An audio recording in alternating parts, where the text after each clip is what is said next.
Hey, it's Mike Brennan. We're back once again, another segment on MITechTV, and we have with us longtime cybersecurity pundit Richard Stiennon, who we're working closely with now to help him promote his new cybersecurity dashboard. Let's start with that, Richard, before we go into your book idea. Let's just assume everybody, or many people out there, although I find it hard to believe with all the promotion we're doing, but there may be people out there that still don't know what you're doing with your cybersecurity dashboard. So tell us all about that. Yeah, so I've been working on this for years, and many of you know about the Security Yearbook, which is, a directory of all the vendors, which I published first in 2020. Shortly after that, we turned the directory into an app. So now it's a searchable database of all cybersecurity vendors, and we curate data on all of them. And as we discover them, we automatically map their products. First, we ingest their products, then we map them to NIST and MITRE and regulatory security frameworks that people use to decide, what products to buy and what they need to cover gaps. So all that is in the IT Harvest dashboard. Okay, so let's talk a little bit about your new book. Yeah, I love the title, yeah, thank Guardians. you. Yeah, Guardians of the Machine Age: Why AI Security Will Define Digital Defense. So, when did you get the idea to write this? When did you get started on it? Yeah, it started evolving about 4 weeks ago only Hmm. when my publisher, we won't name them, even though it's right there, That reached would be out Wiley, but go to. ahead. So I had reached out to them and said, "Hey, am I doing a 2027 edition?" And they said, "Well, no, because Hmm. the 2025 or the 2025, the current edition wasn't selling well enough. They still have a whole bunch in stock, and they figure if we don't come up with a new one, then the ones in stock will be sellable still for a year." And after it took a while to get used to the idea because I had already set aside, as I do every year, a whole week up in Mackinac City to write the new edition. And now, what was I going to do with that time? So, in the meantime, of course, AI security has been top of mind. A lot of new startups, a lot of new acquisitions already in the space. And I said, you know what? Now's my chance to write a book and use the platform to help me do that because I've got all the data available on 295 AI security vendors. I've got their products, their funding amounts, the founders. I've got all this information. Why not write a book on that space? It'll be the first one because it's a new space. Nobody's written about the AI security industry.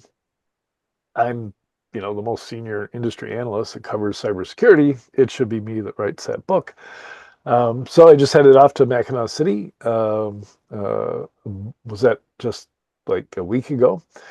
And then I just started writing and just cranking it out. So the manuscript's almost done. We've got a cover design concept. So I'm reaching out to designers to do the interior design of it.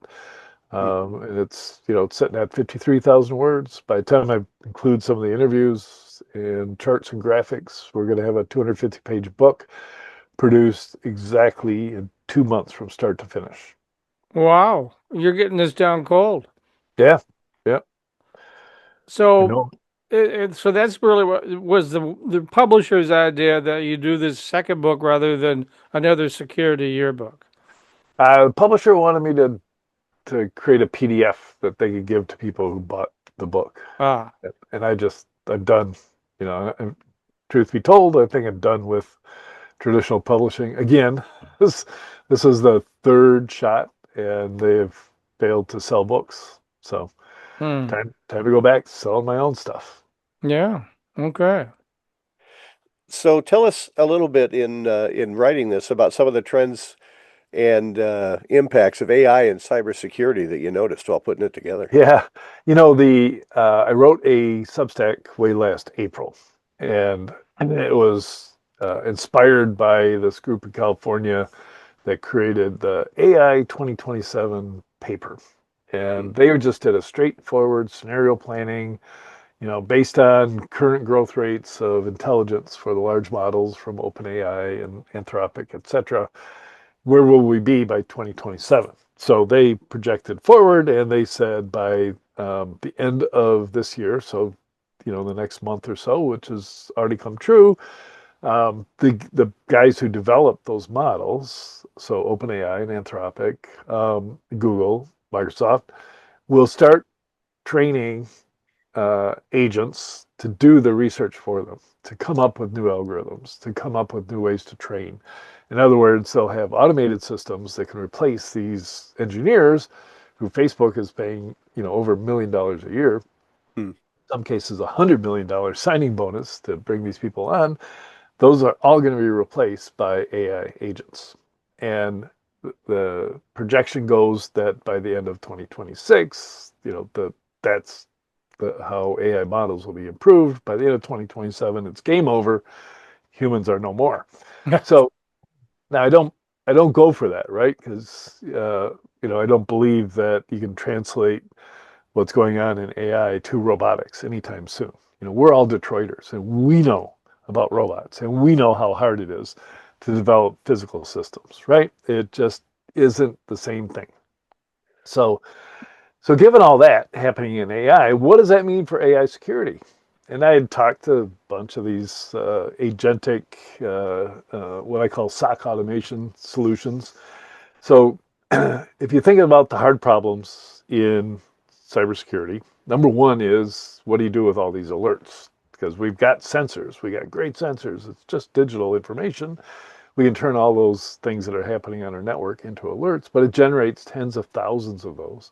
So for years, we've invested a lot of money in how to sort and dedupe and apply algorithms to highlight the important alerts to look at. But it still means you take 10,000 and a large team of 20 people might come into the office every day and have to deal with 1,000 different attacks that they're dealing with.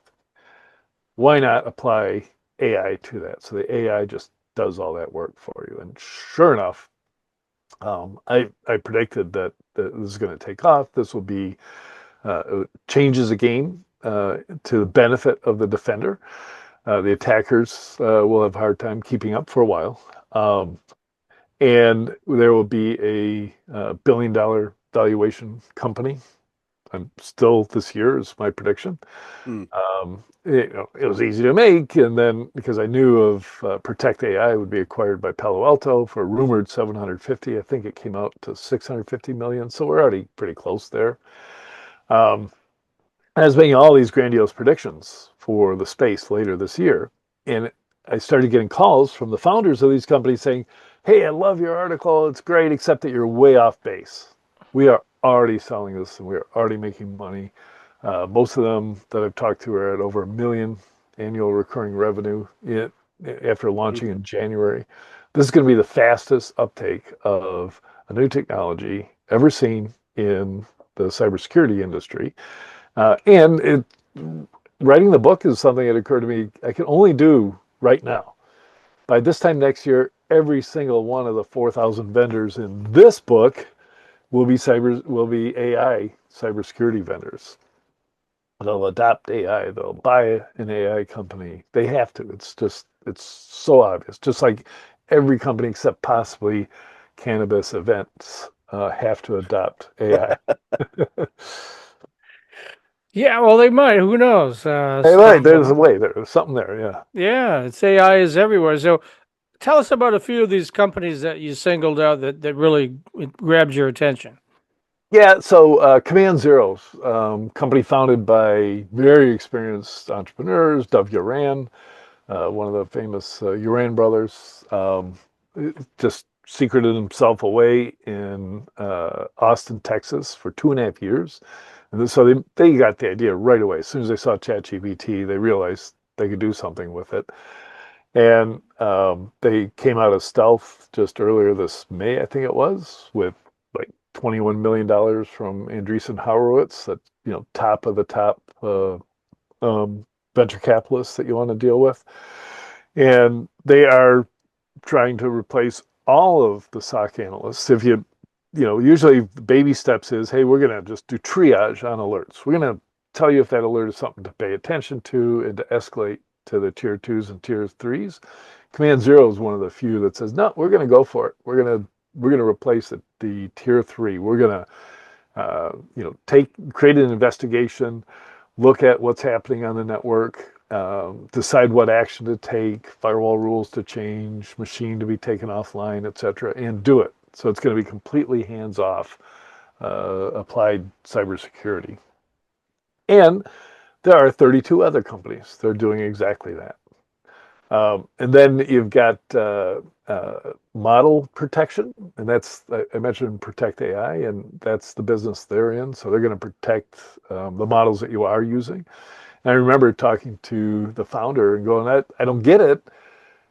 The model protection is going to be a product that's usable by the people at OpenAI or Anthropic, and those companies are 90% engineers. Well, they'll just develop their own model protection solutions.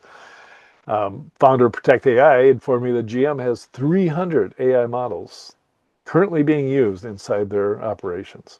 So they're paying for the commercial versions of the big ones. They are downloading, the open source ones. They're developing tools and products and changing processes, all with AI. So you need that internal protection to make sure those models don't get abused.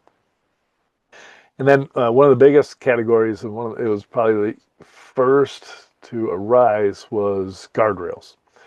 And guardrails is, and going back to like the old days, remember when Ford barred people from using the World Wide Web when it first came out, right? And it was like, ooh, scary new stuff. We can't have people doing stuff on their own and learning things. And immediately there were 3 different products that allowed you to email a URL in the subject line, and it would come back with a full web page in HTML. Some people just use email for a while. Same thing is going on, just like the enterprise barred Wi-Fi internally, right? And sure enough, everybody had Wi-Fi. They just didn't control it because they had banned it. Same is going on with AI. The first reaction, whole countries in Europe said, "Oh, we're not going to allow AI being used." Eventually, they said, "Well, that's a losing proposition because we're falling behind." But companies are still doing that. It's like in schools, university systems. They're awful here in the Midwest, on the coasts and in Texas. School systems, are adopting AI and getting their students up to speed on it. Here in the Midwest, it's like, don't do that. You're cheating, and we got to not allow our students to use AI. So that's where guardrails come in. This is, all the solutions that say, you know what, you can use AI, but we're going to only allow you to use the ones we say you can use. And when you query OpenAI, for instance, ChatGPT, you can't upload healthcare information. You can't upload customer information. So it's kind of basically guardrails. It literally stops you from doing things like that. And other stuff like, it tells you how, or won't tell you how to build a bomb, fun things like that. You have to go to the open source ones for that. So that's guardrails. So, and it just, finding at least one AI security solution for practically everything in the cybersecurity world. Threat hunting, a bunch of those. Penetration testing is also one of the top ones. Governance, which is the discovery of AI in your network for the most part. And, of course, being in compliance. There already is a law in the EU called the EU AI Act. That was passed in July of 2023. So it's turning into a standalone industry, and it needs a book to explain it. Okay. I know this isn't really your bailiwick because you're a security guy, not an overall business kind of guy. But what do you think of those who are calling AI a bubble? The just like there were people who said the internet was a bubble. And one person who's famous in security is Cliff Stoll, who wrote The Cuckoo's Egg, which you might have read. And his next book was Silicon Snake Oil, where he said the whole concept of the internet taking over the world and being popular and profitable was snake oil. It was all a scam. And he kind of had to bow off into the past, because even though he's still around. And there's going to be people that there's a psychological thing that happens when everybody gets excited by something. Other people think that they're being wise to take the opposite tack and say it's a scam, it's not going to happen, etc. And we're in that phase right now. There will be massive, massive failures because the investors tend to just jump on the next cool thing. So there will be, but as long as you are not one of those stupid investors and just apply the stuff, just use it in your everyday life, use it in your business, get an edge on the competition, figure out a way to make more money, reduce your costs, etc., then you'll survive the bursting bubble if that happens. But you got to think there are a lot of smart people who are pouring trillions of dollars into it, and you have to. Here's a test of intelligence. Can you tell the difference between this and Bitcoin? Right? If there's Bitcoin, there's nothing there. Right? There's nothing. Absolutely nothing. AI, it's already discovering, new chemicals and new treatments. It's an amazing, amazing time. It is indeed. So speaking of time, we're running out of it. Matt, take us out. All right. Thanks very much, Richard Stiennon, IT Harvest. I believe it's it-harvest.com. Either one. Okay. Well, it's at IT Harvest. Everything you need to know about security. Thanks for being with us, Richard. Thanks, Matt.